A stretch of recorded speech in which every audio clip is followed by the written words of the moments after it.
Yeah, what a lovely game that was. The game between Chelsea and Liverpool. Lovely game, in my own opinion. I might be wrong. The fans of Chelsea or the fans of Liverpool might look at it from a different perspective. But I thought that they put up a great game and it's worth commending. It was end to end, both teams. Nobody was sitting back, no low block. They were disciplined defending. I thought Thiago Silva, for all the lack of speed, was really solid at the back, showed experience and leadership. Virgil van Dijk, who I've vilified for a while now, I still don't think he deserved the European Footballer of the Year that he was given. But today he showed command. And maybe the last 5 or so minutes of added time, he was a little bit slow, but generally he did well. And for the people who are complaining, some people think this Chelsea story continue. Let's highlight some things first about Chelsea, and then I'll go to Liverpool. So Chelsea have a new coach. Chelsea have the set of players in January that they did not sell. Players like Modric and the rest of them that came in the second half. That are still trying to integrate into the Chelsea team. And now you have a new coach who likes his team to play with a lot of intensity and compactness and all of that. The compactness was not available in the first half, especially at the back, but then they were compact in the second half. I thought that Disasi or whatever his name is had a great game. Nicholas Jackson is a gem. Eventually, he would steady his feet in the English game and begin to take his chances, but he was a beast. He was unplayable at many times. Yes, I know that people judge football by just goals, but with the way people play, you could tell.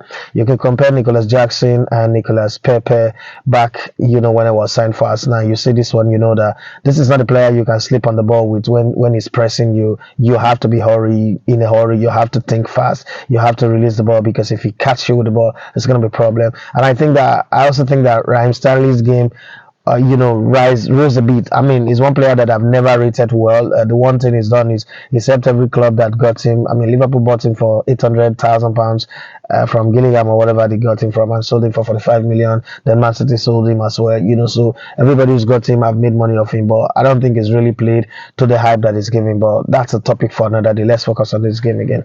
So you look at that player called Enzo was it Enzo Fernandez or Enzo, whatever his name now, but Enzo, if you know, number 8 at Chelsea. I think that's the first player since the exit of Ballack that I watch play, and it reminds me of everything that was Michael Ballack.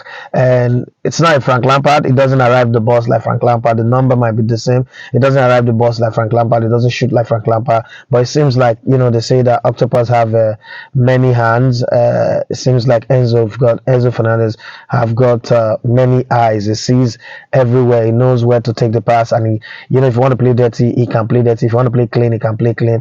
That's a player to watch out for this Chelsea team. If he keeps that energy level going and he keeps running the way he's running, and he's surrounded with a lot of young players. There is Chukwuemeka, there is Ugochukwu came in off the bench. There is Mikhailo Modric, who I think would be better this season than he was last season. It was a pretty nice one as far as I'm concerned, because when you look at this Chelsea team, you almost want to say it's almost a completely new team. Aspilicueta is gone a whole lot. Sorry for James and his injury. There is a lot of brightness. I know when you draw at home, you feel bad, but look at the season carefully. There are 3 different type of opponent that you play. You play against your potential or direct competition, which is the ones who are competing for the title and the top 4. Then you compete against the middle table clubs, so the ones from 5th to 10th position, and then you compete against those ones that are at the bottom. So the ones at the bottom are naturally spoilers, right? Then the ones from 10th to 5th are also potential spoilers and potential setbackers. But then the ones at the top, you always want to make sure that if you can't win them, they also don't win you, so you both share the spoils. And that's exactly what happens. We don't know what's going to happen at Anfield, but let's stick with what has happened here today. But then looking at the Liverpool team, now Chelsea Liverpool, it was more of experience on the Liverpool side versus youth on the side of Chelsea with a tad bit of experience. New goalkeeper in Sanchez. Thiago Silva is still, very, very experienced, old in the team. Reece James wouldn't be called a young player anymore, but he's young, but it's not a new player anymore. And then you have Gallagher, you have Disasi, you have what's it called, Chukwuemeka, you have Ugochukwu, you have Mikhailo Modric, Nicholas Jackson, Enzo Fernandez, and the rest of the team. I think that they did well, in my opinion. You might not agree with me, and I'm okay with that. For the side of Liverpool, also, Chelsea also would give themselves thumbs up that thanks to it's an offside. It's it doesn't even need VAR anyway. But thanks to VAR, that record of Musala always scoring in the opening day didn't continue because they stopped him from scoring in this game. But he also created the goal that they scored.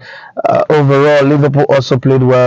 And they showed some sense of organization. McAllister was good, and he missed very well with Szoboszlai, who was always triangulating himself with him, and that triangulation all helped them against different teams, against teams that are not as mobile and not as fast and quick thinking as Chelsea. Liverpool will punish them. From this game that I've seen today, Liverpool and Chelsea are definitely, if injury does not stop them, definitely contenders for top spot. I can't put them in the title race yet. Arsenal was not really exceptional yesterday, but again, when you're not exceptional, you win. That's something. Arsenal's coach Mikel Arteta was experimenting with a new system, a style of play. I think that eventually the team will come good. Everybody will come together. Alexander Zinchenko will come back. But I thought I saw enough in this Liverpool team. The question is, will they be able to keep the momentum going? One of the things you want to see in a team is when they are substituting the players. I always look out for that. When you're substituting a player, are you removing quality to bring in quantity, or you're removing fire and bringing in fire? And I think that Chelsea and Liverpool does have that fire for fire. You remove fire, you bring in another fire. You remove quality and bring in another quality. They've got speed in them. That's something that it's very very important in the English league. There's also got ability players who can hold on to the ball, who can play in tight spaces, who can expand the field, with their pace and with their movement and their control, relentless play and all that. I think that these two teams, I think that everybody should watch out for. Man City was just Man City, plain Man City. There were plenty of when you look at that Man City game yesterday, you could tell yourself that, I mean, playing against a team that you expect Man City to beat, let's be very honest. Just the same way Arsenal played against a team you expect them to beat at home. Last season, Nottingham Forest won only one game away from home, if my memory serves me right. So, not winning or not getting a point away from home is not really a big deal. But shout out to Birthday Boy yesterday, Tawa Woni, for coming off the bench and scoring. I understand the tactics that the coach used. Coach wanted, first off, let's go sit, keep a low block, and hold them to the end of the first half. And then probably in the second half, we'll bring in the wide players that will bring in the crosses and the power player in Tawa Woni. But thanks to two quick goals from Arsenal's men, Edin Nketiah and what's his name now, Bukayo Saka. They had the 2-goal lead. They could have scored more. But at some point they just didn't look like they wanted to play for more goals. So that's fine. I want to also take this time to apologize to everyone who tuned into the bet show yesterday. The funny thing is, I cannot explain it. I can't put a hand to it, and I don't know if it will repeat itself. So I record. This is how I record. I record on my phone. When I'm all alone, I don't have the skills to edit videos, so I try to record in a noiseless place, a very quiet place. And that's why yesterday is a whole lot of event activities going on in my house. I lost my mother-in-law, and so a lot of people around and all that. So I came to the car, I recorded. I went, I transferred it to my computer. It was clear. I heard it. I put it on YouTube. I didn't bother because I needed to run somewhere and do some other thing. I started seeing comments that they're not hearing. Now the funny thing was that everything I predicted about the Premier League happened exactly the way I predicted it. Yes, I got the prediction wrong on Paris Saint-Germain, and I said Paris Saint-Germain was going to win. It was only over 2.5, but ended 0-0. I also predicted that Bayern was going to win, but they lost that game. Other than that, every other prediction I made, Madrid, every other prediction I made was good, and it was over 20 games that I made prediction for yesterday. And unfortunately, there was no voice to it. I'm very, very sorry. I apologize for everyone who spent their time and their data. I can't tell you I know what happened. I don't know what type of glitch is that, what kind of technical problem is that. And immediately I upload, I delete the original file. So there was no going back to go and try to fix it and all that. But please, guys, forgive me. Do not say because of that you will not watch our content again, or you will not subscribe or share our content. Please do what to share it. And tomorrow I would be on the show live, and please do what to follow me on my live shows at the Sports Buffet. I want to also make a promise to you guys that I had a good time speaking with Asamorgian, Imala Sheadi, Debayo, Kalilo Fadiga, and host of other African Nigerian players, Gordon Opara, Jonathan Akpobor, Victor Ekpeba, and I'm coming up with a new content called The Voices of the Legend. We'll go to their houses this time. You don't need to come to the studio. We'll sit down over a glass of juice or a bottle of, I don't drink alcohol, so a glass of juice, a bottle of crystal clear water, and something or plate of food. We'll be mulling. I'll be talking about some key moments of their career. So watch out for that one. It's not going to come out immediately. We'll talking to people who would help us to sponsor it and see how that goes. Hopefully, we'll be able to push it and push it well and get it to the place where we want it to go. Having said that, thank you very much, everybody. I know that the goal is to get to a million subscribers, but even at 12,000, I still need to be grateful. I still need to appreciate you guys every day. I want to wake up one morning and see 1 million, 10 million views on my content, but that doesn't mean I shouldn't be grateful for the 100 or 50 or 25 or 200 or 1,000 view that I'm getting right now. But I promise that I wouldn't be doing it every match day, but I'll try as much as possible to give my opinion in matches. And in conclusion, Chelsea versus Liverpool, I think that the best result that could have come out from the game, based on the play that the both side put in, would have been a draw. And I think it's fine. Once again, a healthy 50th birthday. Shout out to Austin JJ Okocha, and thanks to his wife and everybody who Bet King for putting that together.